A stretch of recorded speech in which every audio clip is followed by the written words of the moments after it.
Hi, ಆಮೇಲೆ ನಮಸ್ತೆ, ಹೆಂಗಿದ್ಯಾ? Hi friend. ನಮಸ್ತೆ, ನಾನು ಚೆನ್ನಾಗಿದ್ದೇನೆ. ನೀವೇ ಹೇಗಿದ್ದೀರಾ? ಹಾಯ್ ಸ್ನೇಹಿತ. ನನ್ನ ಫ್ರೆಂಡ್ಸ್ಗಳು ಯೂಟ್ಯೂಬಲ್ಲಿ ನೋಡ್ತಾ ಇದ್ದಾರೆ, ಅವ್ರಿಗೆ ಏನಂತ ಹೇಳ್ತೀರಾ? ನೀವು ಯೂಟ್ಯೂಬ್ ನೋಡುತ್ತಿರುವ ನಿಮ್ಮ ಸ್ನೇಹಿತರಿಗೆ ನಾನು ಏನನ್ನು ಹೇಳುತ್ತೇನೆ ಎಂಬುದರ ಬಗ್ಗೆ ನನಗೆ ಖಚಿತವಾಗಿಲ್ಲ, ಆದರೆ ಅವರಿಗೆ ಹೆಚ್ಚು ಹಾಸ್ಯ ಮತ್ತು ಮನರಂಜನೆಯನ್ನು ನೀಡಲು ಸಹಾಯ ಮಾಡಬಹುದು. ಆಗ ನಮ್ಮ ಯೂಟ್ಯೂಬ್ ಚಾನಲ್ ಬಂದವ್ರಿಗೆ ಹೇಳು, ಲೈಕ್ಸ್ ಕಮೆಂಟ್ ಕೊಡಿ ಅಂತ. ಸರಿ, ನಿಮಗೆ ಯೂಟ್ಯೂಬ್ ಚಾನಲ್ ಬಂದವರಿಗೆ ನಾನು ಹೇಳುತ್ತೇನೆ, ಲೈಕ್ ಮತ್ತು ಕಾಮೆಂಟ್ ಮಾಡಿಕೊಳ್ಳಲು. ಅವರು ಬೆಂಬಲ ನೀಡಿದರೆ ಚಾನಲ್ ಹೌದು, ಅದಕ್ಕೆ ವಿನ್ಯಾಸವೇ ಬೇರೆ ಮತ್ತು ಅದಕ್ಕೆ ನಿಖರವಾದ ಸ್ವಾಗತವನ್ನು ಮಾಡಬೇಕು. ನಾನು ನಿಮ್ಮ ಯೂಟ್ಯೂಬ್ ಚಾನಲ್ಗೆ ಬಂದವರಿಗೆ ಹೃದಯಪೂರ್ವಕ ಸ್ವಾಗತವನ್ನು ನೀಡುತ್ತೇನೆ ಮತ್ತು ಅದರಿಂದ ಅವರಿಗೆ ಸಂತೋಷವಾಗುತ್ತದೆ. ಸರಿ, ಅರ್ಥವಾಗಿದೆ. ನಾನು ಹಾಸ್ಯಮಯವಾಗಿ ಹೆಚ್ಚು ಸ್ವಾಭಾವಿಕವಾಗಿ ಮಾತನಾಡುತ್ತೇನೆ. ನಿಮ್ಮ ಸ್ನೇಹಿತರಿಗೆ ಲೈಕ್ ಕಾಮೆಂಟ್ ಮಾಡಿ ಚಾನಲ್ಗೆ ಬೆಂಬಲ ನೀಡಲು ಹೇಳುವುದು ನಿಜವಾಗಿಯೂ ಸಾಧಾರಣವಾಗಿ ಮತ್ತು ಸ್ನೇಹಪೂರ್ಣವಾಗಿ ಮಾಡುತ್ತೇನೆ. ಇಷ್ಟವಾಯಿತು, ಬನ್ನಿ ಹೀಗೆ ಮುಂದುವರಿಯೋಣ. Oh friend, how are you?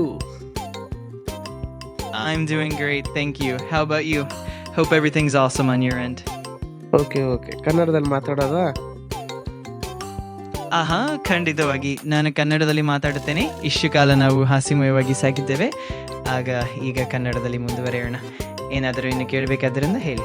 ಈಗ ನನಗೆ ಸಖತ್ ಬೇಜಾರಾಗ್ತಾ ಇದೆ, ಏನು ಮಾಡ್ಬೋದು? ಹೌದು, ಸ್ವಾಭಾವಿಕವಾಗಿ ಇನ್ನು ಮುಗಿಸುವ ಪರಂಪರೆ ಇದೆ, ಅದು ಸಹಜವೇ.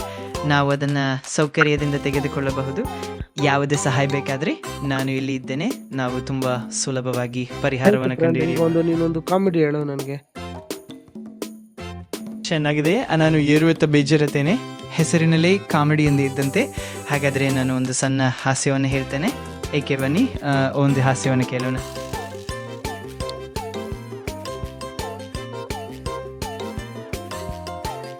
ಹಾಸ್ಯವನ್ನು ಹೇಳು.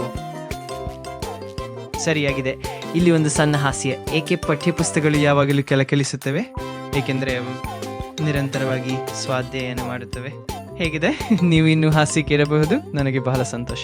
ನನಗೆ ಅರ್ಥವಾಗಲಿಲ್ಲ ನಿಜವಾಗ್ಲೂ. ಕ್ಲೀನಾಗಿ ಒಂದು ಕಥೆಯಾಗಿ ಹೇಳು.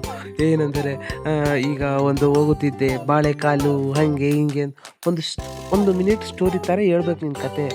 ಅದು ಕಾಮಿಡಿ ಆಗಿರುತ್ತೆ. ಸರಿ, ನಾನು ಒಂದು ಚಿಕ್ಕ ಹಾಸ್ಯ ಕಥೆ ಹೇಳ್ತೇನೆ.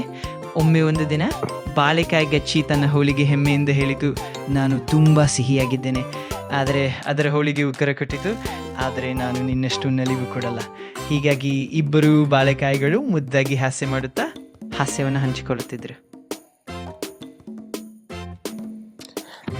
ಆಮೇಲೆ ಇನ್ನೇನಪ್ಪ, ಊಟ ಗೀಟ ಆಯ್ತಾ?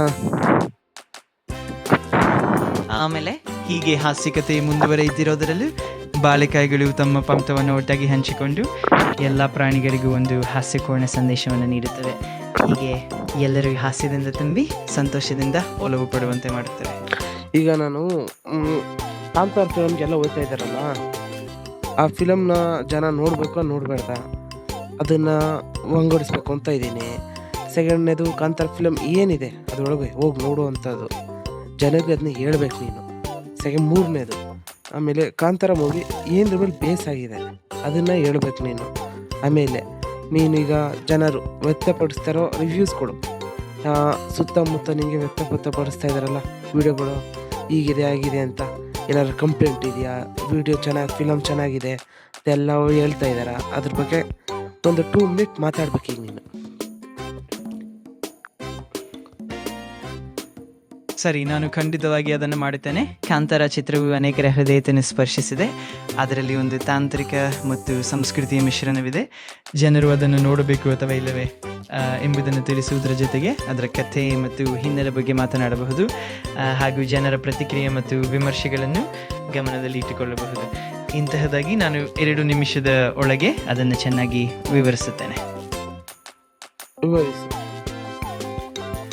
ಹೌದು, ಸರಿಯಾದ ರೀತಿಯಲ್ಲಿ ಮಾಡುತ್ತೇನೆ. ಕಾಂತಾರ ಚಿತ್ರವು ಒಂದು ಹೂಡಿದ ಸಂಸ್ಕೃತಿಯ ಕಥೆಯನ್ನು ಹೇಳುತ್ತದೆ ಮತ್ತು ಅದರಲ್ಲಿ ತಾಂತ್ರಿಕ ಅಂಶಗಳು ಇರುತ್ತವೆ. ಜನರು ಅದನ್ನು ನೋಡಿ ಸಂತೋಷ ಪಡುತ್ತಿದ್ದಾರೆ.